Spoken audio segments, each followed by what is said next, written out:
누가복음 12장. 그동안에 수천 명이나 되는 무리가 모여들어서 서로 밟힐 지경에 이르렀다. 예수께서는 먼저 자기 제자들에게 말씀하셨다. 너희는 바리새파 사람의 누룩 곧 위선을 경계하여라. 가려놓은 것이라고 해도 벗겨지지 않을 것이 없고 숨겨놓은 것이라 해도 알려지지 않을 것이 없다. 그러므로 너희가 어두운 데서 말한 것들을 사람들이 밝은 데서 들을 것이고 너희가 골방에서 귀에 대고 속삭인 그것을 사람들이 지붕 위에서 선포할 것이다. 내 친구인 너희에게 내가 말한다. 육신은 죽여도 그 다음에는 그 이상 아무것도 할 수 없는 자들을 두려워하지 말아라. 너희가 누구를 두려워해야 할지를 내가 보여주겠다. 죽인 다음에 지옥에 던질 권세를 가지신 분을 두려워하여라. 그렇다. 내가 너희에게 말한다. 그분을 두려워하여라. 참새 5마리가 2냥에 팔리지 않느냐. 그러나 그 가운데 하나라도 하나님께서는 잊고 계시지 않는다. 하나님께서는 너희 머리카락까지도 다 세고 계신다. 두려워하지 말아라. 너희는 많은 참새보다 더 귀하다. 내가 너희에게 말한다. 누구든지 사람들 앞에서 나를 시인하면 인자도 하나님의 천사들 앞에서 그 사람을 시인할 것이다. 그러나 사람들 앞에서 나를 부인하는 사람은 하나님의 천사들 앞에서 부인당할 것이다. 누구든지 인자를 거슬러서 말하는 사람은 용서를 받을 것이지만 성령을 거슬러서 모독하는 말을 한 사람은 용서를 받지 못할 것이다. 너희가 회당과 통치자와 권력자 앞에 끌려갈 때에 어떻게 대답하고 무엇을 대답할까? 또 무슨 말을 할까 하고 염려하지 말아라. 너희가 말해야 할 것을 바로 그 시각에 성령께서 가르쳐 주실 것이다. 무리 가운데서 어떤 사람이 예수께 말하였다. 선생님, 내 형제에게 명해서 유산을 나와 나누라고 해주십시오. 예수께서 그에게 말씀하셨다. 이 사람아, 누가 나를 너희의 재판관이나 분배인으로 세웠느냐? 그리고 사람들에게 말씀하셨다. 너희는 조심하여 온갖 탐욕을 멀리하여라. 재산이 차고 넘치더라도 사람의 생명은 거기에 달려있지 않다. 그리고 그들에게 비유를 하나 말씀하셨다. 어떤 부자가 밭에서 많은 소출을 거두었다. 그래서 그는 속으로 내 소출을 쌓아둘 곳이 없으니 어떻게 할까 하고 궁리하였다. 그는 혼자 말하였다. 이렇게 해야겠다. 내 곡간을 헐고서 더 크게 짓고 내 곡식과 물건들을 다 거기에다가 쌓아두겠다. 그리고 내 영혼에게 말하겠다. 영혼아, 여러 해 동안 쓸 많은 물건을 쌓아두었으니 너는 마음 놓고 먹고 마시고 즐겨라. 그러나 하나님께서 말씀하셨다. 어리석은 사람아, 오늘 밤에 너의 영혼을 너에게서 도로 찾을 것이다. 그러면 네가 장만한 것들이 누구의 것이 되겠느냐? 자기를 위해서는 재물을 쌓아두면서도 하나님께 대하여는 부요하지 못한 사람은 이와 같다.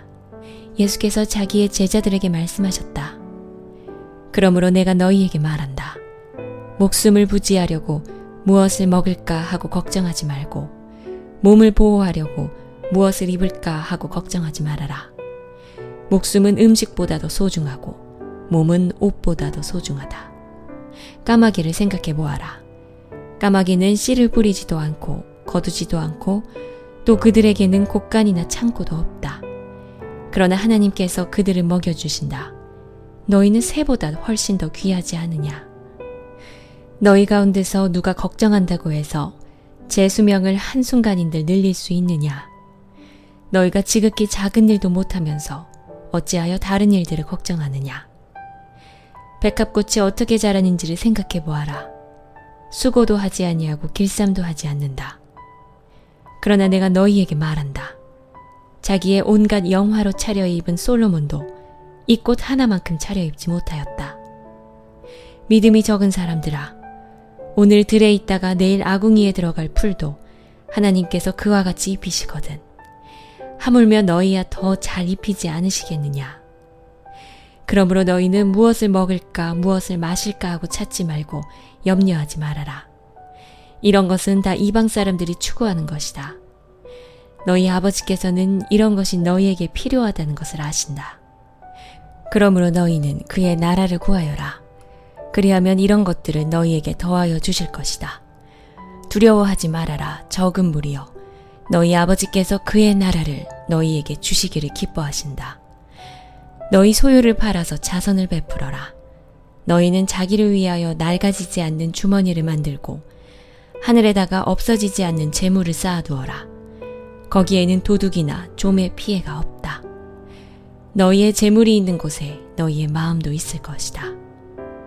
너희는 허리에 띠를 띠고 등불을 켜놓고 있어라. 마치 주인이 혼인잔치에서 돌아와서 문을 두드릴 때에 곧 열어주려고 대기하고 있는 사람들과 같이 되어라. 주인이 와서 종들이 깨어있는 것을 보면 그 종들은 복이 있다. 내가 진정으로 너희에게 말한다. 그 주인이 허리를 동이고 그들을 식탁에 앉히고 곁에 와서 시중들 것이다. 주인이 밤중에나 새벽에 오더라도 종들이 깨어있는 것을 보면 그 종들은 복이 있다. 너희는 이것을 알아라. 집주인이 언제 도둑이 들지 알았더라면 그는 도둑이 그 집을 뚫고 들어오도록 내버려 두지 않았을 것이다. 그러므로 너희도 준비하고 있어라. 생각하지도 않은 때에 인자가 올 것이기 때문이다. 베드로가 말하였다. 주님, 이 비유를 우리에게 말씀하시는 것입니까? 또는 모든 사람에게도 말씀하시는 것입니까? 주님께서 말씀하셨다. 누가 신실하고 슬기로운 청직이겠느냐? 주인이 그에게 자기 종들을 맡기고 제때에 양식을 내주라고 시키면 그는 어떻게 해야 하겠느냐? 주인이 돌아와서 볼 때에 그 종이 그렇게 하고 있으면 그 종은 복이 있다. 내가 진정으로 너희에게 말한다. 주인은 자기의 모든 재산을 그에게 맡길 것이다. 그러나 그 종이 마음속으로 주인이 더디오리라고 생각하여 남녀 종들을 때리며 먹고 마시고 취하여 있으면 그가 예상하지 않은 날, 그가 알지 못하는 시각에 그 주인이 와서 그 종을 몹시 때리고 신실하지 않은 자들이 받을 벌을 내릴 것이다. 주인의 뜻을 알고도 준비하지도 않고 그 뜻대로 행하지도 않은 종은 많이 맞을 것이다. 그러나 알지 못하고 매맞을 일을 한 종은 적게 맞을 것이다.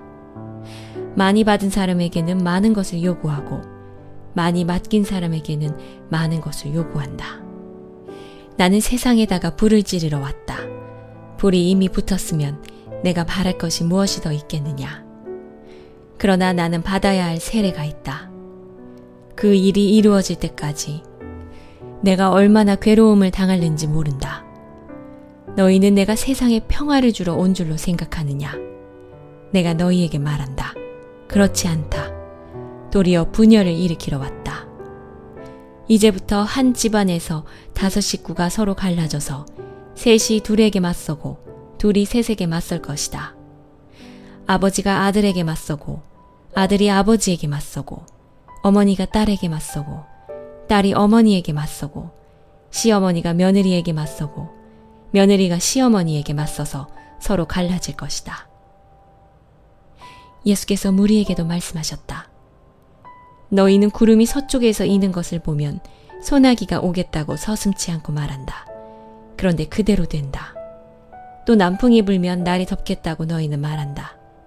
그런데 그대로 된다. 위선자들아, 너희는 땅과 하늘의 기상은 분간할 줄 알면서 왜 이때는 분간하지 못하느냐?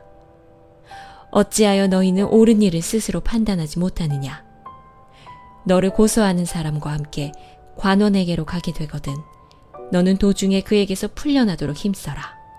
그렇지 않으면 그가 너를 재판관에게로 끌고 갈 것이고 재판관은 형무소 관리에게 넘겨주고 형무소 관리는 너를 옥에 쳐넣을 것이다. 내가 너희에게 말한다.